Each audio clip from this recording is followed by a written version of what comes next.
Olá, pessoal! Então, indo na pegada dos intercâmbios, hoje a gente vai falar sobre o curso de Engenharia dos Materiais na França.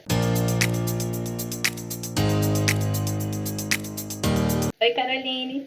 Oi, tudo bem? Tudo bem, e você? Tudo ótimo. Então, oi, pessoal, eu sou a Caroline, eu sou engenheira de materiais, eu me formei na Unifei, no Brasil, e durante a minha graduação eu tive a oportunidade de vir para a França durante um ano, e foi aí que eu fiz um master em corrosão e degradação dos materiais.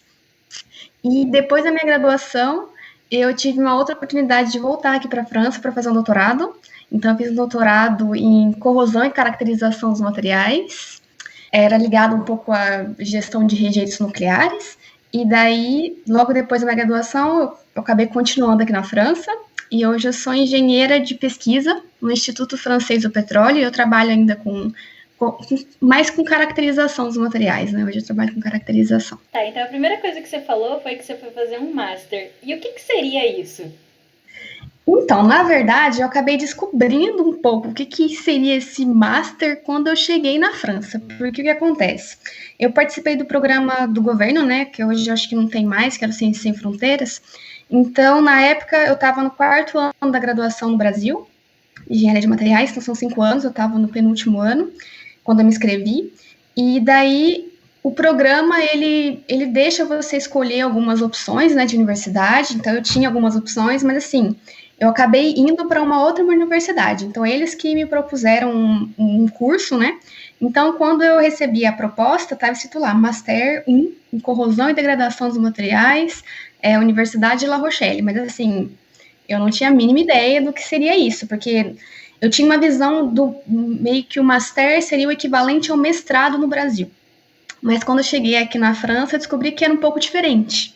Então, por quê? Porque aqui é assim, quando a pessoa termina o ensino médio, né, ela faz o equivalente ao nosso Enem, né, ao nosso vestibular, que seria o BAC, e depois disso, daí você precisa escolher, dependendo do curso que você quer, né, você precisa escolher o seu percurso, o que você vai fazer. Então, no caso da engenharia, eu vou dar um exemplo da engenharia porque eu tive mais contato com a engenharia, mas assim, aqui na França tem muitas particularidades, então, dependendo do curso, isso vai variar bastante. E até mesmo para engenharia também vai variar. Então, quais são as opções? Você pode decidir ingressar em uma école d'ingé, que seriam as escolas de engenharia, né, escolas de engenheiro, e nesse caso, também tem possibilidades. Você pode fazer o que eles chamam de prepar, que seria um curso preparatório, certo? Antes de você ingressar mesmo no percurso de engenharia, que são 3 anos. E esse curso preparatório tem a possibilidade de você fazer ele integrado, então seria um prépar intégré, que eles chamam, né? Você vai fazer esse preparatório e depois você vai continuar na mesma escola de engenharia, na escola d'ingé. E tem a opção também de você não é obrigado a fazer o preparatório na mesma escola. Você pode fazer em outro lugar, certo? E depois você faz um concurso. Você faz um concurso no final desse preparatório, e daí você pode, de acordo com a sua nota, né, vai ter um ranking, você pode escolher e pode enviar a sua candidatura, né, para outras escolas de engenharia. E daí, nesse caso, se você for aceito, daí você vai fazer o seu percurso lá naquela escola, né, o seu percurso de engenharia, e no final você vai se tornar um engenheiro.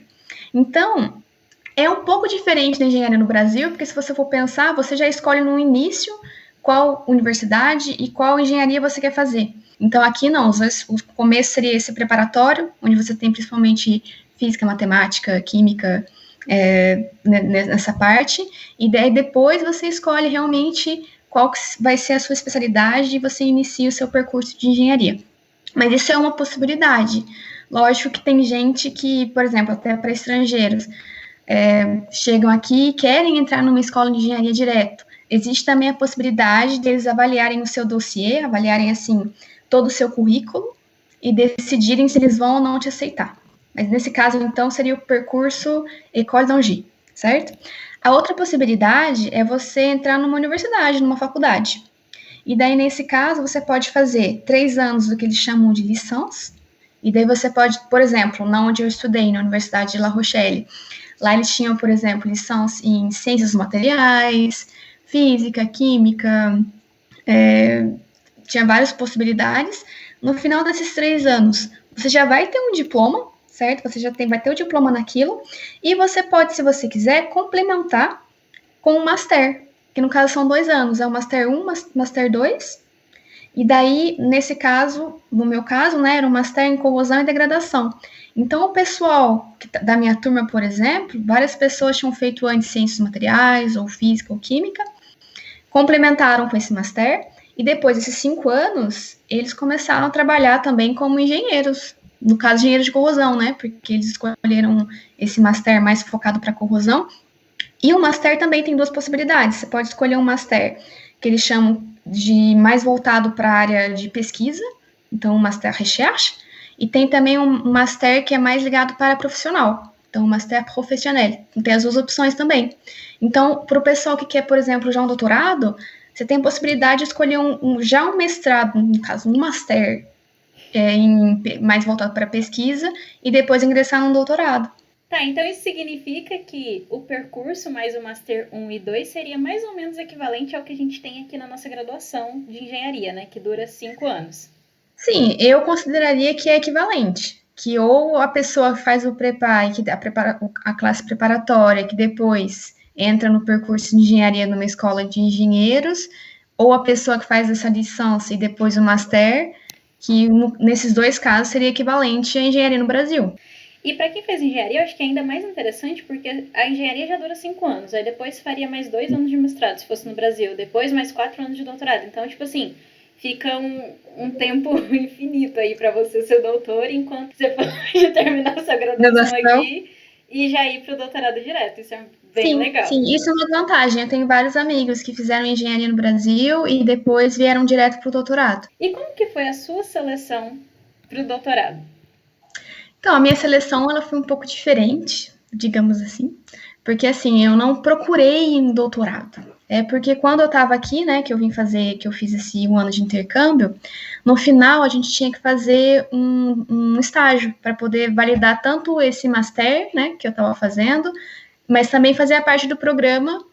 Também no final a gente tinha que fazer esse estágio, né, para validar tudo. E daí eu consegui um estágio num centro de pesquisa francês, que ficava perto de Paris. E daí eu fiquei 8 meses fazendo estágio lá.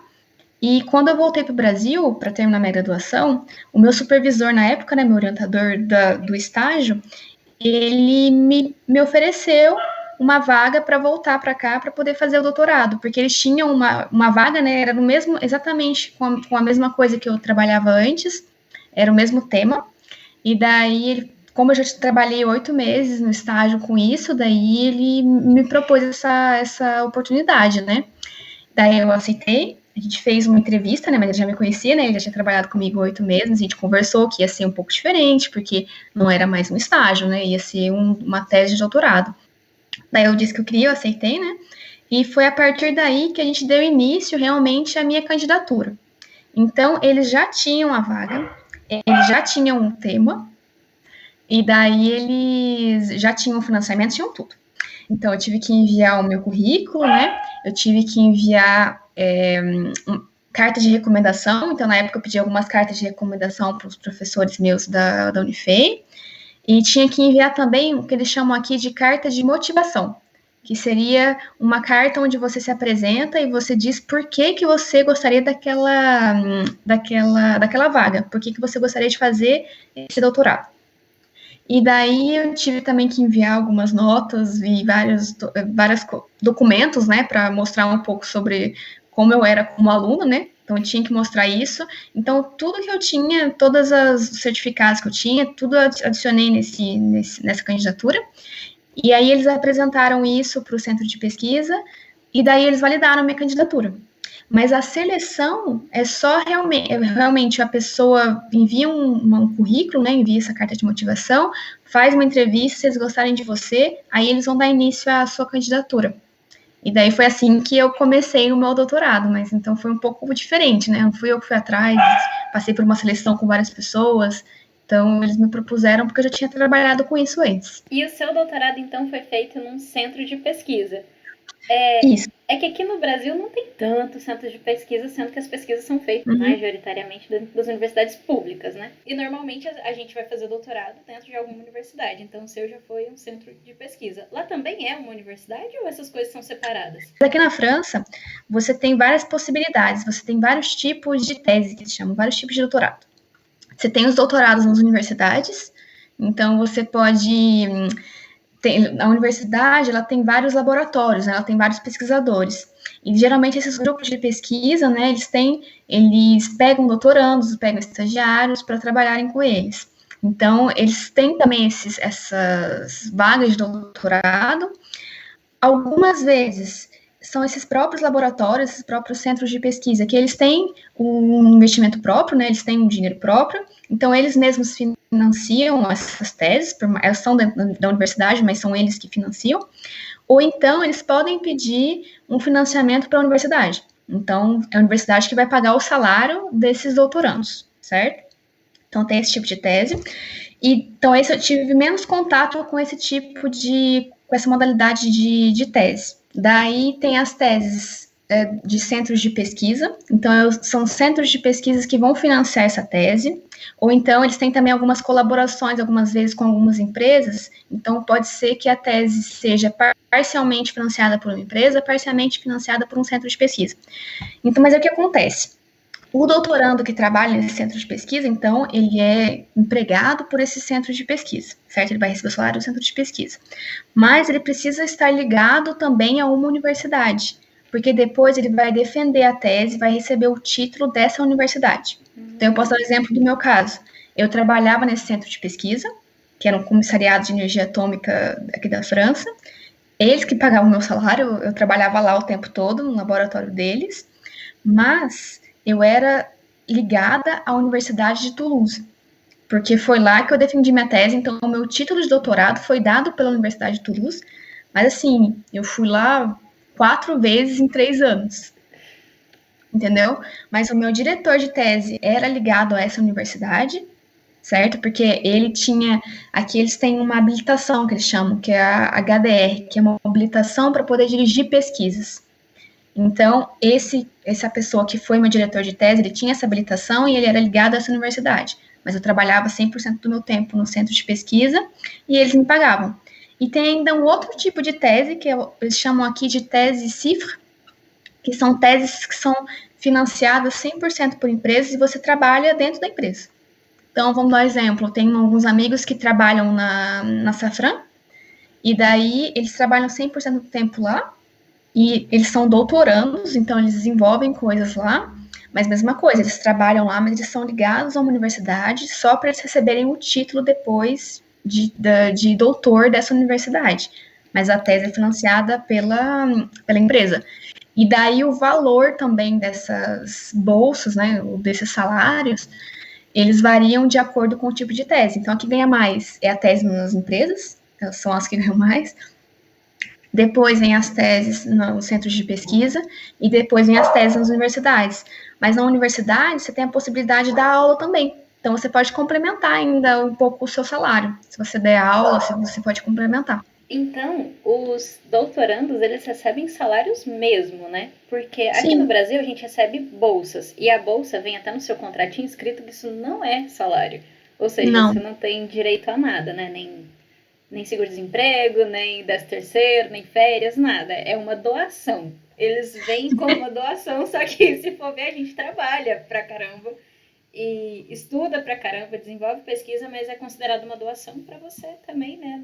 Ter algum estímulo e ser viável fazer o doutorado, senão ninguém estava fazendo pós-graduação hoje em dia no Brasil.